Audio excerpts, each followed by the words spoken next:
శ్రీవారికి తలనీలాలు సమర్పించి సో తిరుమల అన్నదాన ప్రసాదానికి 15 లక్షలు డొనేట్ చేశారు. సో దానికి మీరేమంటారు?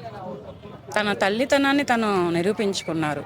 ఒక బిడ్డ గురించి తను ఎంత మొక్కితే ఆ బిడ్డ తనకు దక్కాడో, నవమాసాలు మోసి కనిపెంచిన తల్లిగా ఆ బిడ్డకి అంత ప్రమాదం జరిగినప్పుడు ఆ ప్రమాదం నుంచి బయటపడి నా బిడ్డ నాకు దక్కితే చాలు దేవుడా అని ఆమె అసలు వేరే కంట్రీ, ఆమె వేరే దేవుడు గల ఆమె.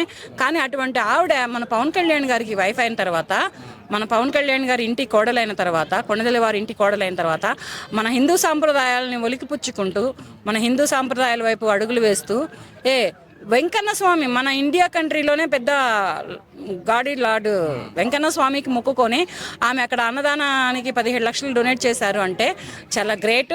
ప్లస్ తలనీలాలు కూడా ఇచ్చారు. అది వీడియోలన్నీ వైరల్ అయినాయి. అన్నదానానికి ఎంత డొనేట్ చేశారనేది వీడియోలు వైరల్ అవ్వలేదు. కానీ ఆవిడ తలనీలాలు ఇవ్వడమే కానీ, దేవుడికి మొక్కుకోవడమే కానీ ఇవన్నీ చాలా ఇదైనాయి. కానీ ఒక మహిళగా, ఒక స్త్రీగా, ఒక మాతృమూర్తిగా, ఒక ఇంటి ఇల్లాలుగా, ఒక ఇంటి కోడలుగా తన కర్తవ్యాన్ని తను నెరవేర్తించుకున్నారు. తన కొడుకు తనకు దక్కితే చాలు అని మొక్కుకున్నారు కనుక తన తల్లితనాన్ని తను నిరూపించుకున్నారు అన్నమాట. కొందరు ఉంటారు తల్లులు. మన ఇండియన్ కంట్రీలో ఎవరో ఒక తల్లి 3 పిల్లలను చంపేసేసేసింది. అటువంటి తల్లిగా కాకుండా ఒక బిడ్డకి చిన్న గాయం అయితేనే ఈ తల్లి మనసే కానీ, ఈ తల్లి హృదయమే కానీ ఎంత తల్లడిల్లిపోయిందంటే అంత తల్లడిల్లిపోయి తన మాతృత్వాన్ని తను కాపాడుకున్నారు. చాలా హ్యాపీగా ఫీల్ అవుతున్నాను. మన వెంకటేశ్వర స్వామి టెంపుల్కి అంత అమౌంట్ డొనేట్ చేయడం కూడా చాలా హ్యాపీగా ఫీల్ అవుతున్నాను. దేవుడు తనని, తన బిడ్డని, తన కుటుంబాన్ని ఎల్లవేళలా రక్షిస్తాడని మరీ కోరుకుంటున్నాను. ఆడవాళ్ళకి మెయిన్గా అందం అంటే జుట్టు ఎంతగానో ఇష్టపడతారు కదా. సో మరి తన కొడుకు కోసం తిరుమల వారిని వేడుకొని సో మొత్తం తలనీలాలు సమర్పించారు. దానికి ఏమంటారు? జుట్టు పోతే మళ్ళీ వస్తుంది. ఒక 6 నెలలకో, సంవత్సరానికో, 3 ఏళ్లకో తన జుట్టు తనకు వస్తుంది. కానీ తను కనిపెంచుకున్న కొడుకుకి ఏమైనా అయిందనుకో ఆ తల్లి తట్టుకోలేదు కదా, ఆ తల్లి భరించలేదు కదా. అందుకని చెప్పి తన తలనీలాలని విచ్చి దేవుడి దగ్గర మొక్కుకొని తన బిడ్డను తను కాపాడుకుందనమాట.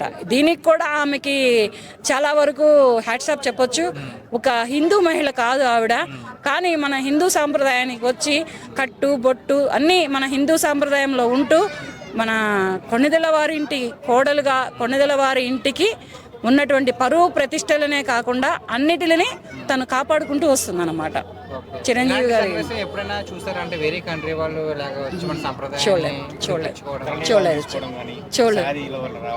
చూడలేదు. వేరే కంట్రీ వాళ్ళు మన ఇండియన్ కంట్రీకి వచ్చి మన ఇండియన్ కంట్రీ మహిళల సాంప్రదాయాన్ని పుణికిపుచ్చుకోవడం నేను ఎక్కడా చూడలేదు.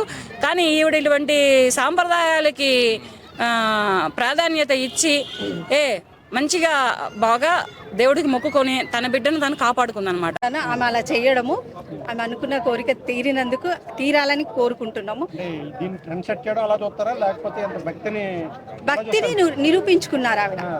ఆమెకున్న భక్తిని, ఆ తిరుపతి దేవుడి పైన ఉన్న భక్తిని ఆయన పవన్ కళ్యాణ్ గారు ఎలా చేశారో తను కూడా తన బిడ్డ గురించి ఎలా మొక్కుకుంది. ఆ కోరిక నెరవేరినందుకు ఆ బాబు మంచిగా హ్యాపీగా హెల్తీగా మళ్ళీ ఉన్నాడు కాబట్టి సో ఆమె ఇవ్వడము చాలా మంచి విషయము. తిరుపతి దేవుడి మీద ఉన్న ఆమె భక్తి మెచ్చుకోవాల్సిన విషయం. ఎందుకంటే ఫారెన్ అమ్మాయి ఉండి అంత ఇష్టపడుతుంది మన తెలంగాణని, మన మతాలు వేరు అయి ఉండి గౌరవించడము,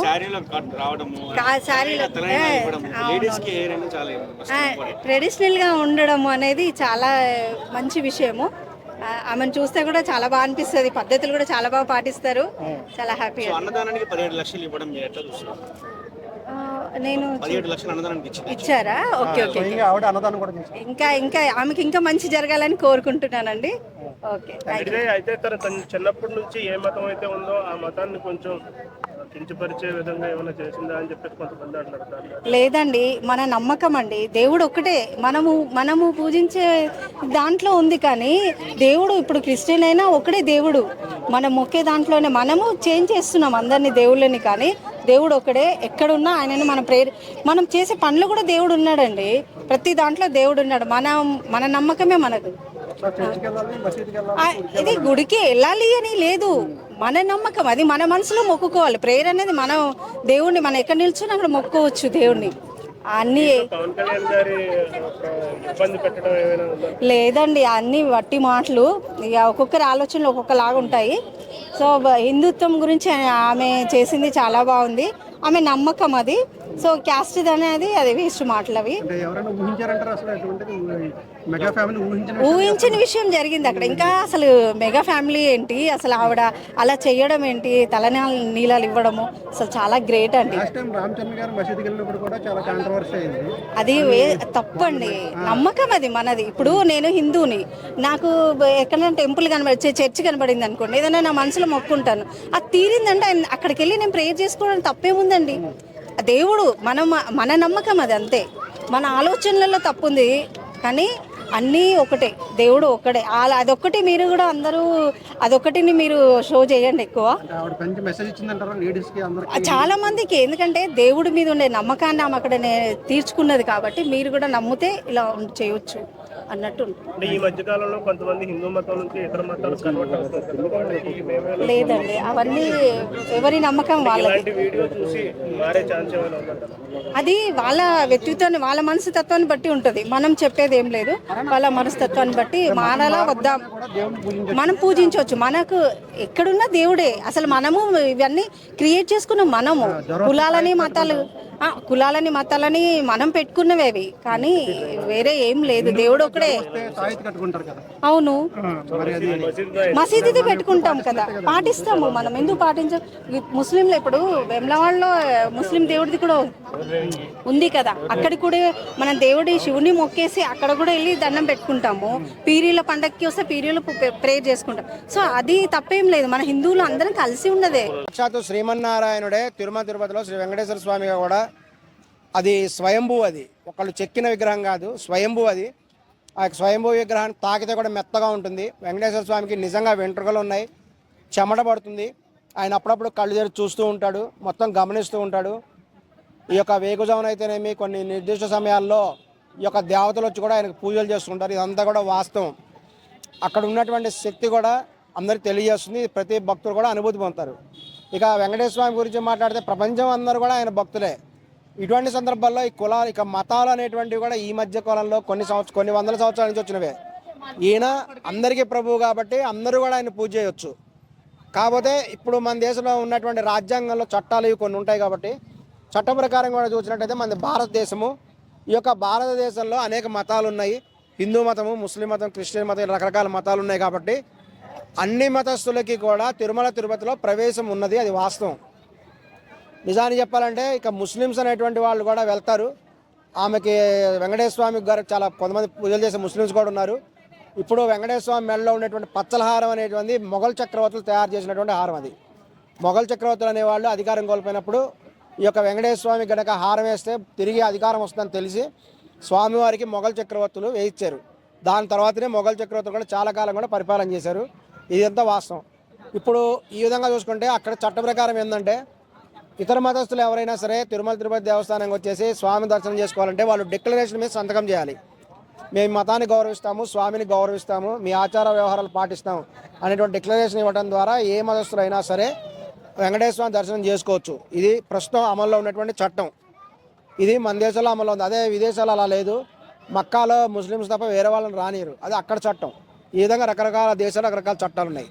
ఇక పవన్ కళ్యాణ్ బాబు లెజినోవా గురించి వస్తే ఆమె కూడా ఒక గొప్ప భక్తురాల్లాగా తయారైపోయింది. ఇప్పుడు ఆమె పవన్ కళ్యాణ్ గారి దగ్గరికి వచ్చినప్పుడే, ఆమె క్రిస్టియన్ మతంలో ఉన్నప్పటికి కూడా పవన్ కళ్యాణ్ గారిని ఎప్పుడైతే వివాహం చేసుకుందో ఆమె అనవిషయాలుగా కూడా హిందూ మతంలో మారిపోయినట్టుగా అయిపోయింది. ఎందుకంటే ఆమె చీర కట్టుకోవడం అయితేనేమి, బొట్టు పెట్టుకోవడం అయితేనేమి అన్నీ కూడా హిందూ మత ఆచారాలు ఆమె పాటిస్తారు.